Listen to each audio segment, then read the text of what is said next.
quelles étaient les valeurs Oui, celles qu'on pratiquait. Hein, attachement à la famille, ça va de soi.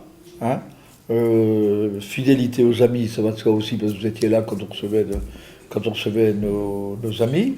Hein, pas d'austérité imposée dans la vie. Mais les valeurs principales, c'était quand même, je te dis qu'en dehors de l'attachement à la famille, bon, l'attachement aux valeurs qui étaient transmises de génération en génération, c'est-à-dire, moi je m'étais ancré avant fidélité au pays, hein, et puis implication dans les affaires, implication personnelle dans les affaires du pays, si ce n'est que penser son bulletin de vote. Jamais on aurait dit par lassitude, non, on ne va pas s'abstenir de voter.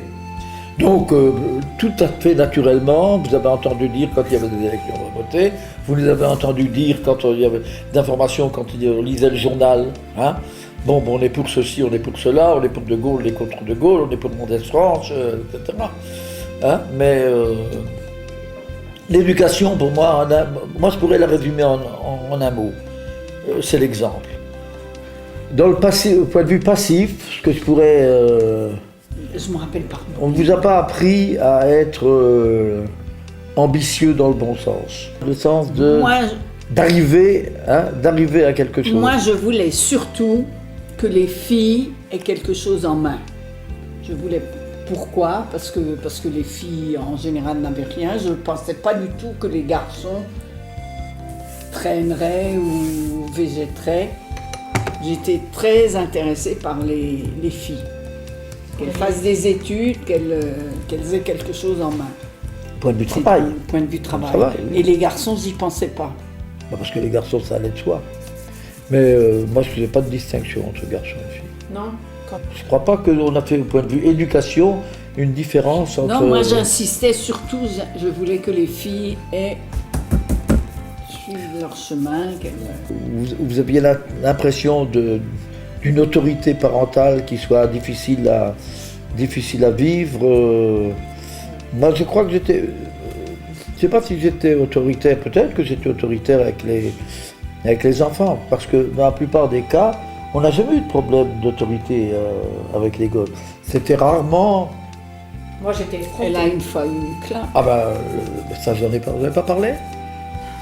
La gifle de 18 ans, papa, tu m'emmerdes, tac ! Et puis maman et moi, on disait, il faut mettre les gosses devant leurs responsabilités, Oui. parce que les gosses qui sont trop couvés, hein, quand ils sont livrés à eux-mêmes, après, ils font des bêtises. Je vous ai jamais vissé, je vous ai jamais demandé où vous alliez. Non, ça c'était, je faisais confiance. On vous a jamais dit attention, n'allez pas avec les garçons, ne vous faites pas embrasser, ne faites pas ceci, ne faites pas cela, ne fumez pas, on vous a jamais truc. Enfin, je te dis, le mot éducation, pour moi, à la limite, ça consisterait à ne pas d'éduquer. Peut-être c'est prétentieux de dire l'exemple, mais enfin, de dire faire comme à la maison, on pensait avoir à la maison une vie normale. Ça, on était d'accord ensemble. Il y avait un verset du poète Rabindranath Tagore que j'avais découvert dans un livre quand j'étais militaire à Villefranche. Et je me dis, ça c'est toi, c'est ça qui doit guider ma vie. Je voudrais que ma vie soit simple et douce, pareil à une flûte de roseau que tu remplirais de musique. Je me disais que ça résume tellement de choses. Simple, douce, musique, etc. Hein. Et peut-être que ça m'a marqué sans que je n'ai pas pensé jour et nuit à cette phrase. Fille du roi, donnez-moi votre cœur, fille du roi, donnez-moi votre cœur, donnez-moi votre cœur, joli tambour, dansez à mon père, joli tambour, demandez à mon père,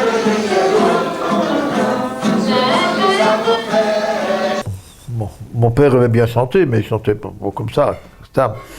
Mais ma mère, je crois, avait étudié un peu de piano. Et puis mon grand-père, alors lui, était boucher et le sabbat, il était Khazan à la choule de Rémilly. Et il écrivait toutes ses partitions. Et moi, mon grand plaisir, c'est lui qui me montre. Quand j'allais à Rémilly, je ne vois plus les tableaux. Enfin, je sais que quand j'allais à Rémilly avant sa mort, hein, il me montrait, il y avait dans l'armoire qui était encraboulée, l'armoire avec les vires vertes, était pleine, d'une part des trucs de musique, partitions de musique, et d'autre part de toutes les illustrations, l'album d'illustration de la guerre 14-18. Il y avait 7 ou 8 volumes, ou peut-être un peu plus, peut-être un peu moins, je ne sais pas, reliés à la guerre 14-18, jour après jour. Mon grand-père m'a dit, bon, bah, je te fais cadeau, je te donne mon violon. Il avait un violon qu'il avait acheté à des Zigeiner, c'était des gitans, oui, des gitans. Bon, mais c'était un violon entier, et à 10 ans, en 1935, j'ai commencé à apprendre le violon. J'ai fait du piano. Ah, tu fais du piano? On fait du piano, pas beaucoup. 2-3 ans, 3-4 ans. C'est les parents qui t'ont forcé à... Oui, bah, ça faisait partie des bonnes manières, l'éducation. Ça m'est resté, on sentait à la Soule aussi. Ma cousine Fanny, la cousine germaine de maman, qui était la fille du frère de mon grand-père maternel. On chantait Yigdal Elohim Chayve Yishtaba Nimsaven El Chelmeti. Suicidé. Après, il n'y a plus de piano, mais la guerre est intervenue très vite. Et après, j'ai continué, j'ai repris à Albi dès 1940 avec Monsieur Lafont, qui était notre professeur de musique au lycée, ou à l'école, et qui était premier prix du conservatoire de violon d'alto, premier prix du conservatoire de Paris d'alto. C'était très fort. Et bon, je trouvais que j'aimais solfier, il m'a fait rentrer dans la chorale. Hein, voilà, j'ai continué comme ça. En 1941, j'étais soliste du Déluge de Saint-Saëns. Moi, j'ai le gros défaut de ne jamais savoir m'arrêter quand je commence quelque chose. Si je commence quelque chose, c'est parce que je m'y intéresse, et rarement quelque chose a arrêté de m'intéresser. Simone n'était plus sa native. Je me rappelais qu'elle disait en ce moment, je suis très croyante. Alors elle récitait la fin du Schunestre par cœur. Simone écoutait le piano. Ah oui, je me rappelle le premier morceau qu'elle a joué, je le jouais après elle, mais qu'à une main, c'est bête parce que j'aurais pu jouer à deux mains, c'était l'ouverture de Carmen. Pam pam pam pam pam pam pam pam pam pam pam pam pam pam pam pam pam pam. Je joue ça au piano. La première radio est venue en 1933, je pense. Et puis j'ai trouvé l'électricien, dont la sœur était ouvrière chez ma tante Jeanne, c'était le Fernand Bertrand, c'était l'électricien, en train d'installer des fils. Il y avait des fils tout autour de la petite salle à manger où on était. Tout autour. C'était pour installer la radio. Alors, bon, on écoutait souvent la musique. Maman aussi écoutait de la musique. Et des chansons aussi. C'était l'époque de Radio Luxembourg et de Tino Rossi. On écoutait on avait un poste qu'on a eu très tard, parce que tante Suzanne en avait un avant nous avions après. Tu vois, toujours en retard. Et puis on a acheté un petit poste, tante Suzanne avait un grand. Et c'était pour écouter les informations. Et quand ma grand-mère est morte en 1935, le poste a été fermé pendant 1 an. Il n'était rouvert que pour les informations. Mon père l'ouvrait pour les informations. Et quand mon père n'était pas là, on l'allumait quand même. Mais papa n'acceptait pas qu'il y ait de la musique. Voilà, alors partout où j'étais, je continuais à faire partie de la chorale. Maman adorait la musique aussi. Alors là, on a vraiment toutes les semaines, on faisait du chant, du solfège, je m'intéressais beaucoup à ça. Pour moi, c'était pas du tout secondaire, c'était vraiment souffler positivement. Et puis à Paris, je suis allé à la chorale d'Elisabeth Brasseur. C'est mes bonnes années de chorale, c'est mes meilleures années parce qu'elles m'ont marqué, ça a fait une évolution, tu vois. Vraiment, on a élever le niveau de la chorale. C'est l'année où on a chanté la messe de Bach. La messe de Bach, je m'en souviens presque. Je pourrais presque la chanter par cœur. Oui, c'est ce qui a aussi fait l'éducation musicale de maman. Elle venait aux répétitions.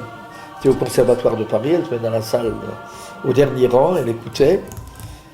Notre chef, Elisabeth Brasseur, elle m'aimait bien. Elle m'appelait le petit faune. C'était le petit faune. Et il lance actuellement un groupe. Et je pense que vous pourriez faire partie du groupe et accompagner un chanson. Et je lui ai chanté Le temps des cerises.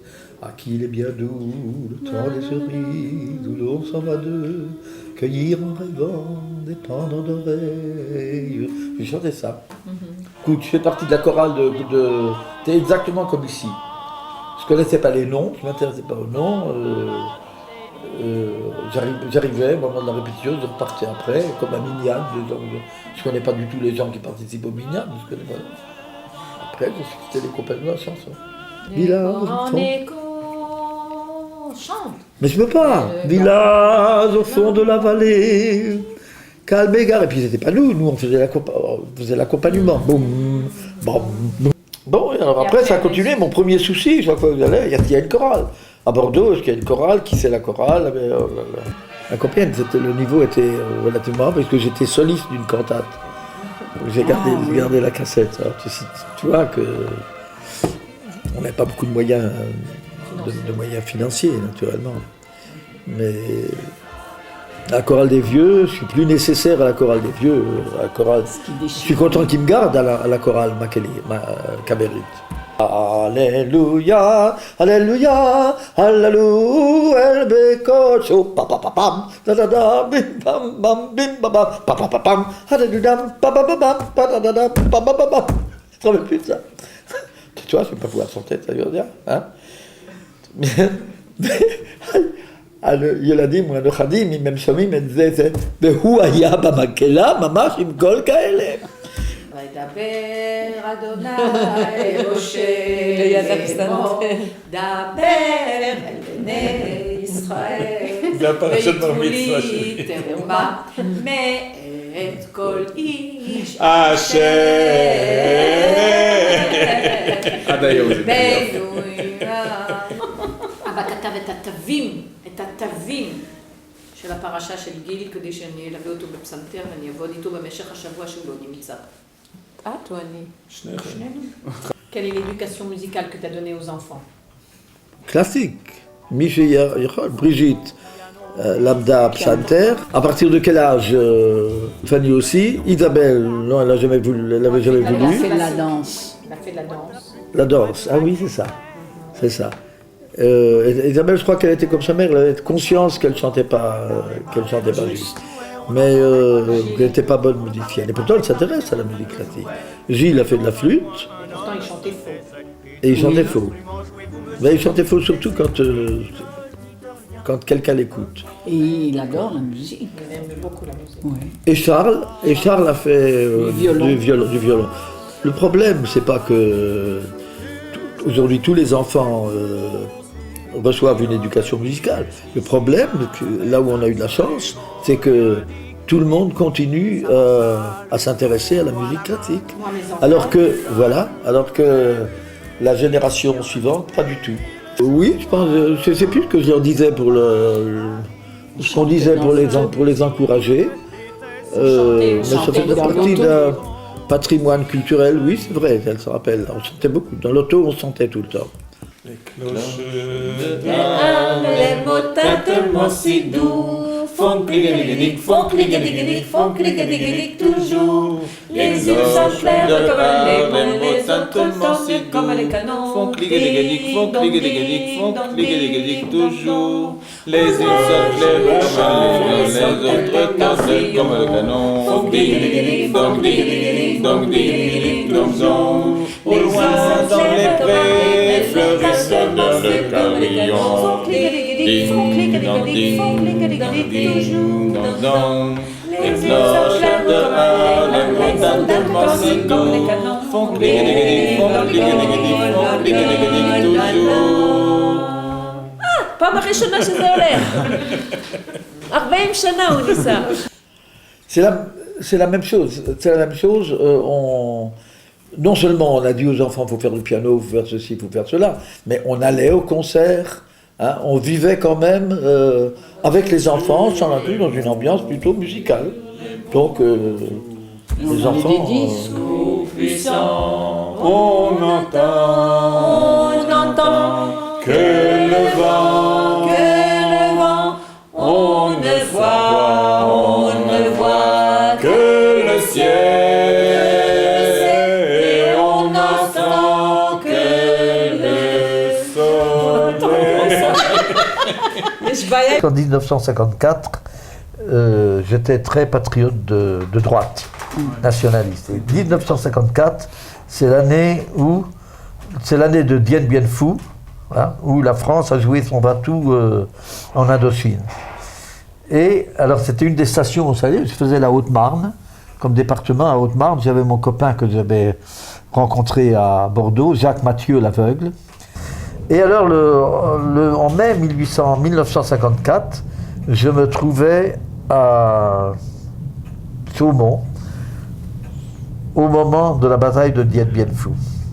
Et on en a parlé avec Robert, et je disais avec Robert, oh, je ne sais pas, ça me travaille, j'ai envie d'être volontaire et d'aller là-bas. Et Robert m'a dit, mais t'es complètement dingue, qu'est-ce qu'on fait là-bas? C'est lui qui était plus à gauche que moi, qui m'a dit, mais c'est une guerre coloniale, et bien, de toute façon on perdra nos colonies, c'est de la folie d'aller là-bas. Et quelques jours après, Dien Bien Phu s'est rendu. Et c'est à ce moment-là que j'ai tourné. J'ai viré ma cutie, c'était contre les guerres coloniales. Ce qui fait que quelques mois après, en novembre, 1er novembre 1954, quand la guerre d'Algérie a commencé, j'étais tout de suite contre la guerre d'Algérie. Et c'est aussi pour ça l'éducation nationale, pas nationaliste, l'éducation nationale qu'on a reçue, je pense, pas qui nous aide, mais qui nous fait comprendre à notre façon le drame israélo-palestinien. J'ai rejeté le patriotisme tel qu'on croit pratiquer le patriotisme, qui consiste à mettre beaucoup de drapeaux, à chanter très souvent la Marseillaise, à crier souvent Vive la France. Je ne pouvais plus supporter ça. Pourquoi? Parce que tous ceux quand j'avais 14 ans, la plupart de ceux qui criaient Vive l'armée, vive la France, etc., sont devenus nazis. Hein? Les Français non juifs sont devenus nazis. Les parents, eux, ont connu le nationalisme, comment je pourrais dire, de regret, le nationalisme de privation. Ils étaient privés de leur patrie. Voilà. Celui que je réprouve, c'est celui que pratiquent actuellement les Israéliens, qui est le nationalisme d'expansion. Et le nationalisme d'expansion qu'on pratique actuellement, à mon avis, va à l'encontre de la religion elle-même. Je considère que c'est effectivement un miracle de Dieu d'avoir, pour Israël, d'avoir acquis son indépendance. Le miracle de Dieu s'est manifesté comment? Par un vote majoritaire des Nations Unies, alors que tout semblait s'opposer à la création d'Israël. Si vraiment Dieu nous a donné la totalité de la terre qu'on réclame, ça se fera un jour, mais pas de la façon dont on le fait actuellement. Alors je pense que la seule façon d'assurer notre pérennité et la seule façon de croire que Dieu réalisera ses promesses pour le peuple d'Israël, c'est d'accepter le compromis et puis de laisser les événements suivre leur cours. Mais je crois qu'il faut faire un petit peu l'historique, Sylvie, de nos rapports avec Israël. Le déclic, ça a été la campagne du Sinaï. Pour moi, Israël était l'allié de l'Angleterre et de la France qui voulaient récupérer le canal de Suez. Je n'envisageais pas Israël comme un conquérant.